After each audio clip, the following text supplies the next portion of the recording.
episode of Anderson AdBreak, a mini podcast series hosted by Chelsea, Sam, and Maddie. So this was a really fun weekend for us. We were just at the Addy Awards. Yeah. The American Advertising Federation, Phoenix-based location. They host an award ceremony every year, I want to say. And this was my second Addies. Same. And your second? Really cool because we won 16 awards. We won 16, I know that was that includes our awesome, amazing creative director, Sarah Cody, won the Creative Person of the Year. Oh, yeah. And last year it was hosted by the Arizona Science Center, which is one of our clients. So that was super fun. And then this year it was at the Scottsdale Princess Hotel. Which was beautiful. And it was really cool too to see like other advertising agencies and all the work they've done throughout the year. And true. Being able to see different types of creative work, right? Because like everyone has different like creative minds and stuff like that. So. I was surprised at how many categories there were. Right. I know. So like many. The world, it keeps expanding. I mean, they just added a new award for like Educator of the Year. Yeah. So it just is cool that was cool. It keeps growing and stuff like that. So in this episode, Sam is going to discuss a conference she recently attended. And we're celebrating Anderson's 19th birthday, so we'll also be interviewing our CEO and president, Ted Anderson. Right, let's dive right into it. So Sam, where did you go this month? I was just in San Diego for the Social Media Marketing World. Ooh. It was a 3-day conference hosted by Social Media Examiner. Oh, cool. How was it? It was so much fun. The first day was mainly just workshops, and then the day 2 and 3 were all the sessions and all like the keynote speakers. Yeah. So how was the vibe? Like, what was it like going there? Did you meet anyone? Any like highlights? It was really cool to be surrounded by like thousands. I think last I heard there was like 2,500 people there. Yes. Just everyone that loves and breathes social media. So it was really cool to be around everyone who has the same mindset as me. No, yeah, that must have been awesome. I would say about 80% of the speakers had some form of AI discussion. Yeah. So that was really cool to learn all about AI from their perspectives. One of my favorite ones was about this guy who created his own digital doppelganger. Oh yeah. That was really cool. He taught us all about how to like have a conversation with ChatGPT, not just tell it like, oh, help me write this caption, and then that's cool. Yeah, not copy paste, but he would have a conversation with them and edit the conversations, and then he used that not only to write his thing about his outline for the whole talk, the keynote talk, and then he also used it to create a script and used it in HeyGen, and then created his own video that looked just like him, and as a teaser. That's spooky. That's spooky to me. Crazy. It's crazy that we're gonna like have to get to a point where we're gonna have to learn how to talk to like the robots, and then vice versa. They're gonna have to learn how to give content back to us that makes sense. So I think that's really cool, and I always go to you being like, oh my god, what's this? This is so cool, because she's really smart. And that's crazy that you say that, because one of the keynote speakers really emphasized the fact that within the next 1 to 2 years, all of the knowledge workers, so that would be us, what workers do every day will be AI assisted, like in some form. You're correct. Really great just to be around so many like-minded people for 3 days and just really be able to like have the time to just learn so much. And I'm excited to share with the team and everybody, all of our listeners, everything that I learned. That's awesome. They had these tables, and each table had a topic, and I went to the one that was about content creation, specifically for podcasts. So that was really cool. Look at that. How to talk to people within the industry, specifically for social media marketing, and hear that other people do have podcasts as well. And I think the coolest thing that I learned is that the majority of people that I talk to that have a podcast right now are only doing audio. So we are already ahead of the game, because they said they want to implement video podcasts, but they just haven't gotten to it. Yeah. I think it's hard to do video. I think that's learned. The work, the production, the writing, everything that goes into it is just as hard. But being on camera, it doesn't come naturally. You know when you feel a little delusional and you're watching like a show and you're like, I could do that. Like I could. I'm like sitting here. I'm like, what's my name? And that's literally No, but that's cool to know that there were so many people at that conference, and all of the podcasting people are like, no, we just talk. Yeah. You don't see me. Yeah. Exactly. So, and there we want to do video. We just haven't gotten to it. Yeah. So it feels really good to know that it's like, okay, we Yeah. are kind of going in the right direction. Absolutely. Great. Well, I think it's time to bring Ted in to interview. Oh my so goodness. I guess that also means we have to kick Sam out. Yeah, we do. Anderson's birthday, you guys. Can we believe it? 19 years of Anderson. Crazy. Next year will be 20. So I hope the interview goes well. Yes, I know so. it will. So you guys have fun. Thank and you. I will see you soon. Bye, Sam. So you may or may not know that this month we're celebrating Anderson Advertising's 19th birthday. So we thought, what a perfect time to introduce our president and CEO, Ted Anderson. So welcome to Anderson AdBreak. Thanks for having me. Of course. How's your day going? It's going good. It's going good. Good. Mondays are always fun. Yeah, of Yeah. course. We're about to make it even more fun. Yes. Expect Hopefully. goals. Yeah, that's the goal. Okay, so Ted, we're gonna ask you a few 19 questions to honor Anderson Advertising's 19th birthday. So Chelsea and I are gonna popcorn a few questions back and forth. So we'll start with some random get to know you questions just to get the energy flowing, and then we'll go into some more agency related questions just so that the audience can get to know Anderson Advertising from the person who started it all. Like an icebreaker. Yes. There you go. All right. Perfect. All right, let's get rolling. All right. So, what is your favorite Anderson color? Well, duh. I was gonna say if it's not, we'll Green. repaint the wall. All right, favorite restaurant in Arizona?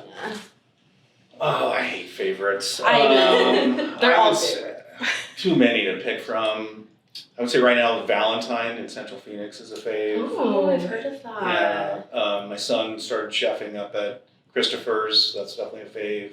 Ooh, Yeah, that's like too many to pick. No, Yeah, I those bet. are really good. There's some great restaurants here. All right, what is your favorite ad campaign of all time? Oh wow. The Apple Think Different, where they featured like Einstein and Mark Twain and John Lennon and all those Picasso and all those cool things. Yeah. It was like the one thing that kind of made me think different, and I actually had pictures of that campaign around the office when we first opened, just because I think it meant like think different. Yeah, Yeah. Awesome. so cool. Okay, so favorite song off the top of your head? I said I hate favorites. I know, and they're all favorites. They might all be favorites. Only a couple more. I can't even go. Oh, so I'm a total deadhead. Okay. So I probably one of the favorites would be like Althea with the from the Grateful Dead, the Dead Company. That's a really good one. Yeah, I can't pick favorites. It's just too fun. Hey, we got it. Got to do it. Okay. Believe it or not, this next one is also a favorite. What is your favorite movie? Your movie.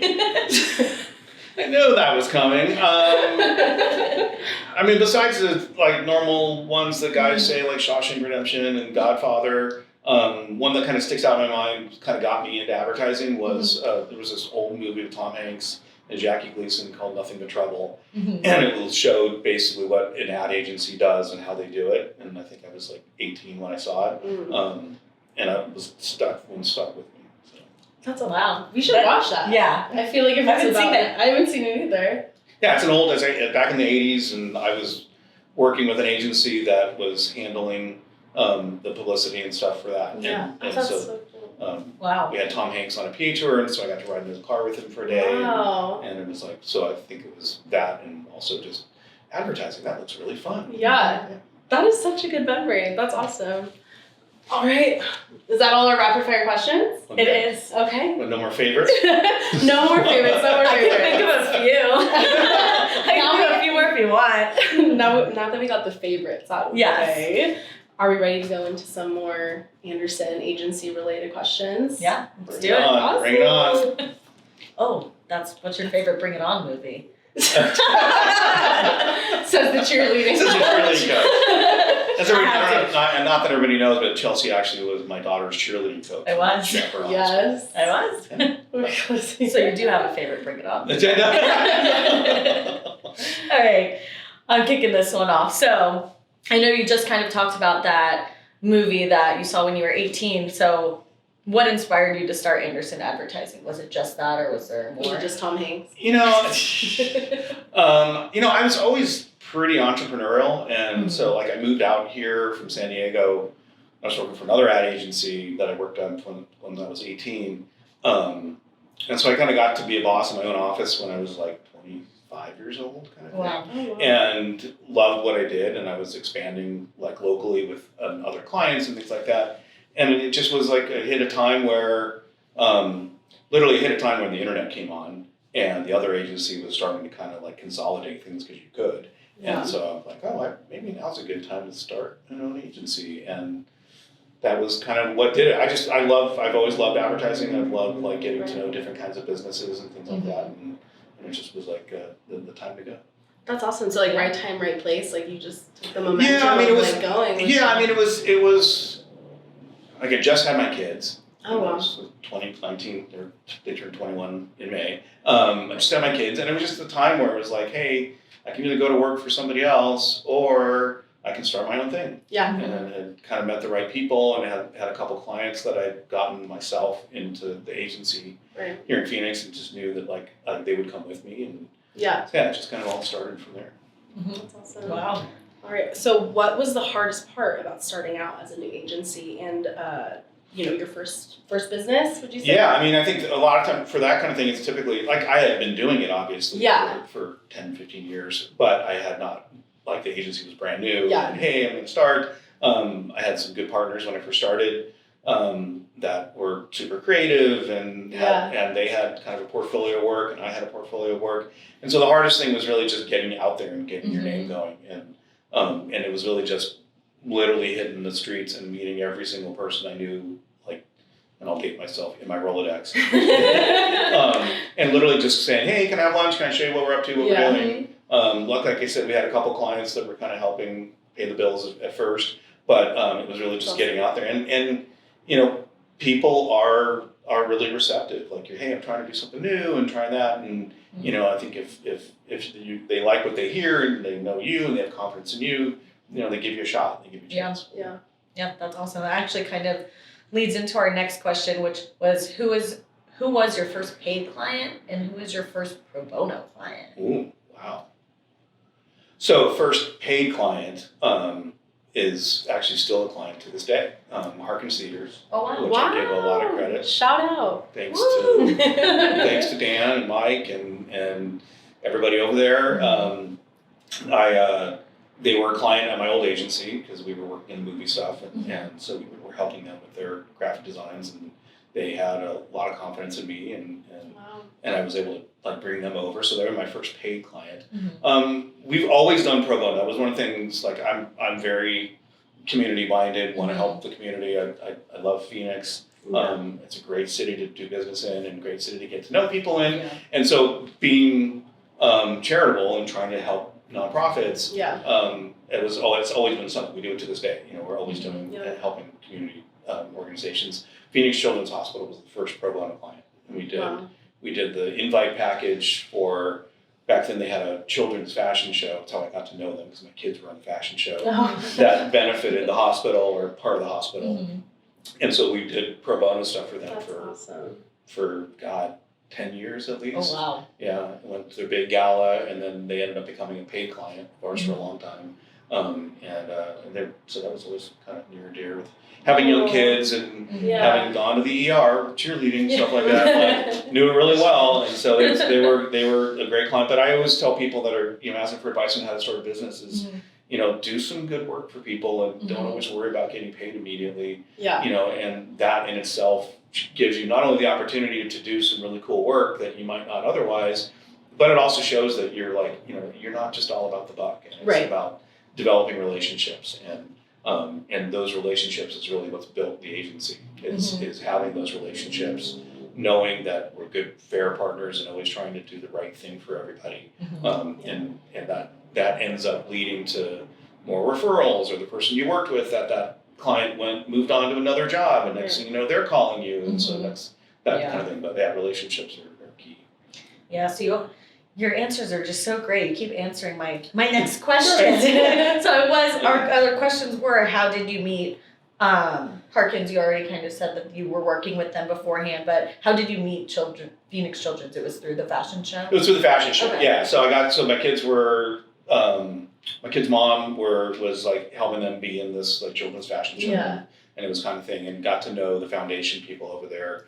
Awesome. Thanks, Steve. And so it was basically, hey, like when I talk about like when I started the agency, meeting with everybody, Yeah. they were one of them, and I was like, what can I do? You know, and I think it actually came through another contact of mine that was chairing that event that year. Actually, thanks, Jill. I tell people this about Phoenix. It's the smallest big city in the world. Like, Right. it is such a small world in this town of how easy it is to get to know people. Yeah. I mean, I'll meet people in other parts of the country and like, oh, I have a so-and-so that lives in Phoenix, you know, Yes. or Scottsdale or whatever, and they're like, oh, do you know? And I'm like, 9 times out of 10, I've at least heard the name. Yeah. Like, I don't know them in person, but I know who they are. Yeah. Yeah, and so I think that kind of just leads into more in networking and getting to know people, that kind of. No, yeah. And that kind of leads into my question. Because Because I know. Yeah. Well, I think that is so true. Phoenix is such a small, tight-knit community once you invest yourself and once you like show yourself out there. So I think that's awesome. And I think for my next question is what got you interested in politics? So this is kind of a jump into our political sector of the agency, Matters of State Strategies, which is started by Ted Anderson. And so, yeah, what kind of got you started in politics and what made you? So I'm a total news junkie. Yeah. I read way too much news, and that's not healthy, but I do. And being in Arizona back in the early 2000s and some of the craziness that was happening, it was hard not to want to get involved. Yeah. So I ended up meeting the guy that was running for Congress back in 2010, I think it was, and got to know him, super impressed with him, still friends to this day, and I had asked him, what can I do to help? Yeah. And so we helped a little bit on some graphic design stuff and some like media placement and things like that, and then still staying involved and getting to know other candidates and politicians and staying in that world. And then I helped another friend of mine that ran for legislature with a lot of his media. Thanks, Aaron. And he got elected, and that got our foot in the door. So then in 2020, some of the contacts I met during Aaron's campaign called us to hire us to do. So we did a bunch of media buys for a lot of the legislature races throughout Arizona, filmed tons of TV spots and all kinds of things like that. And then that showed me like, hey, there's an opportunity here. And Arizona was moving to be a swing state. Yeah. So there was a lot more campaigns coming in, a lot more resources, a lot more budget coming in. So as we were moving in there, I saw an opportunity, and then we, in 22 or 21, I think we started, hired somebody from the state party, came in, and we ended up bringing in Adrian Fontes, who really kind of helped put us on the map and how he ran and having such a great candidate like him. And then, and so it's been super fun to kind of be in that world. Yeah. And political is very much, you're running a campaign, it's the same thing. It's like an ad campaign, a political campaign. Ad campaigns aren't typically knocking on doors and doing big events like that, but ad campaigns, you're still messaging, it's still strategy, it's still media, it's still PR and comms and how you're dealing with things. Yeah. So it's very much of like advertising, but for a specific person. Yeah. And it's crazy in this new digital world. There's such a huge market, and there's so much still to learn. So it's great. Yeah, I remember like in 2010, the candidate I talked to, I remember talking to them. This is 2010, like literally digital was just starting. Yeah. And I remember meeting with this campaign manager going, hey, you really need to be looking at digital. Yeah. And it was such a new thing. They were like, oh, but we can't really tell whether they actually vote if that. Right. Like if I send them a postcard, I know that household actually went to the polls and actually voted. Digital, they couldn't do that. Well, now obviously jump, 14 years later, that's digital is like the number one. It's crazy. Oh, yeah. Fast track. Yeah. Yeah, that's awesome. Our next question. What makes your team so unique? I mean, like besides doing awesome podcasts and things like that? Give us a few compliments. The thing I'm like, one of the things I'm the most proud of when it comes to the agency is the culture, and I think we do a really, really good job of hiring just good humans. Yeah. I mean, you guys are so smart, and, both of you guys are just awesome. I mean, you left and came back, and we were so happy to have you come back. And Maddie, you started on the political side, and you're, just killing it on the agency side of things. But it's you guys just laughing, just laughing and enjoying each other's company, and I think that's a lot to it. So it's like, really being careful and wanting to bring the right kind of people in here, then it doesn't feel like work because you're kind of working with your friends, and and you don't dread coming into the office, and so I think that, to me, that the culture and everybody being just good people and fun, and the chatter I hear out here, and the dogs running around, and all that. And at the same time, we're doing amazing work, and our clients love us, and the clients like what we do, and so I think that's what makes our team so special. Yeah. And then obviously having an amazing CEO president who facilitates our craziness and works with us when we're little. I don't know if I facilitate. You keep paying us to show up, He let us do this podcast. Right. So. I think we have awesome leaders in here. I mean, I don't know what this agency would be like without Adriana, and and Sarah's amazing too, and Matt on the political side on Matters of State. I think it's building that kind of core group to make sure that we're all leading in the right way and being resources for you guys, to help you be the best that you can be. I think that's really what it comes down to, from, to have a great culture is everyone's investing in each other, and wanting to make sure you guys are doing, I know you're going to talk to Sam about, her going to the social media conference, and, the whole creative team went to the Adobe conference, wanting to help you guys be the best you can be. Because if you can be great at what you're doing, you're going to help our clients, and you're going to help the agency succeed even more. I love that mindset. Yeah. That's awesome. Yeah. All right. Okay. So to go on a little bit more fun, random topic, what is your favorite holiday video to date? Another favorite. Super fun question for you. Wow.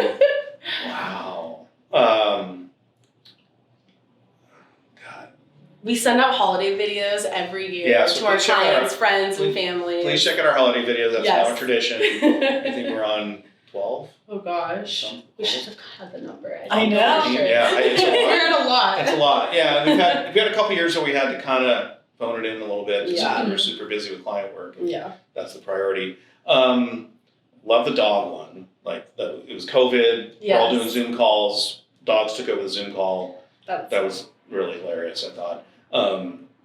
There's another one that just, it makes me laugh because back in the day, our offices used to get inundated with treats from our vendors and reps and things. And so we did a whole video on all the treats that were coming into the office, and we got to include some of our reps got to be in the video and all those kinds of things. And so to me, that's the one I laugh. And then if I had to pick a favorite, it would be the Elf on the Shelf. And, that's my favorite. I've seen that one. That one was a good one. Yeah, we lucked out with having the perfect people to do it. Right. Dustin as the mensch on the bench, and Chase as the elf. I mean, I think that was a classic. That was a good one. The costumes were amazing. Yeah. I did try on that Elf on the Shelf costume this year. I found it. All right.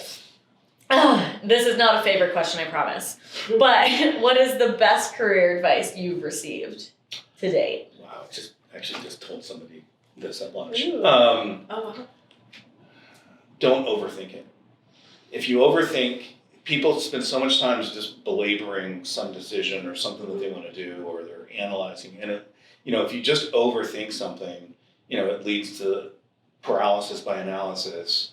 And if you just do it and just do something, and I'm guilty of that sometimes too, because I just want to get it done. If you make a mistake, you learn from it. There's really no bad decisions, because learning, if you overthink something and you keep overthinking it, you're just not going to even accomplish something. And it's better to just get something done and take a chance of learning things. Yeah. That's actually great advice. I'm we taking talk it about to heart right overthinking now. all the time.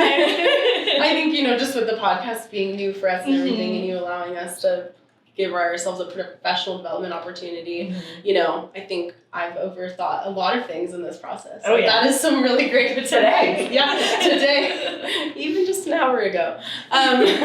All right, so for your last question, we want to hear some of your most memorable moments that give you the following emotions. So the first emotion is excited. Something at Anderson in the last... I get excited every time we bring a new client in. Yeah. I mean, there's a new client in a new area. You know, I tell this to people all the time. Like, I love what I do. I love what I do because I get to become kind of a little expert on a lot of things. Yeah. You know, and being a news junkie like I am, I'm just always interested in what's happening. So, you know, whether it's a credit union or a hospital or it's a city, small town in the county, or, you know, we've had shipping and delivery companies as clients, you know, breweries and wineries, and you know, I get super excited anytime we bring on a new client that's like a new area, because it gives us a chance to really kind of dig in, really understand kind of what that world is like and what that's about, you know, and it just makes you smarter as a person. Mm-hmm. That's awesome. Yeah. Okay, the next emotion is humbled. So I have a really tough time taking compliments, and so I was named Ad Person of the Year by the Phoenix Ad Club in 2017, and I don't think I could have felt more humble at that point, because it's like you're recognized by your peers in town, and you know, and I'm just me. I just think I'm just like me. Wow, and you know, I mean, it was awesome, and it's on my wall in my office, and you know, and I'm still super proud of it. Mm-hmm. And but yeah, very humble. Oh, that's awesome. Good. Congratulations again. Yeah. Okay, the last emotion is grateful. Grateful. I mean, I think every day I'm grateful. You know, it's our 19th birthday, which means it's our 20th year, and that is crazy to me to think that. And I'm grateful every day to everyone that that is part of our team. Grateful for everyone who's been part of our team, that have gone on and done awesome things on their own. Grateful for the clients that I have.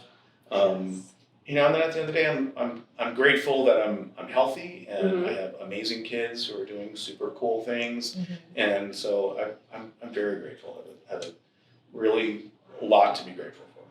Oh, that's awesome. These are so good. These are so great. Well, thank you so much. Yeah. This was fun. Yeah. Anytime. I know. I'll be like a regular on this. Yeah. Yeah. No, you should. We'll have a whole section of Ted's favorites. Good one, Chelsea. Just give me some more and I can think about it. I have a hard time picking one. I three. hate do that top too. three. Okay, Ted's top threes will be coming someday to Anderson AdBreak. Thanks, Ted. That's awesome. Thanks for having me. Secrets out, like Ted is a wonderful person. He's always so supportive, and though we don't work with him on a daily basis in our daily lives, it's just nice to know that the person that we work for is striving towards something better, striving towards being better for ourselves, professional development, but then also for our clients, always wanting to make sure that we're doing the best that we can. Yeah. So it's just cool. I know it sounds kind of cheesy or whatever, but just a little. But we like cheesy here. But we're unique. I mean, we are. I can say that. So and our team makes our team unique. I know. And it just shows if you have good leadership, then you can have a pretty good time at your work. If you enjoyed this episode, please subscribe to our YouTube channel and please share on all social channels. Thanks for watching Anderson AdBreak. Let's get back to work. Let's do it. Yeah.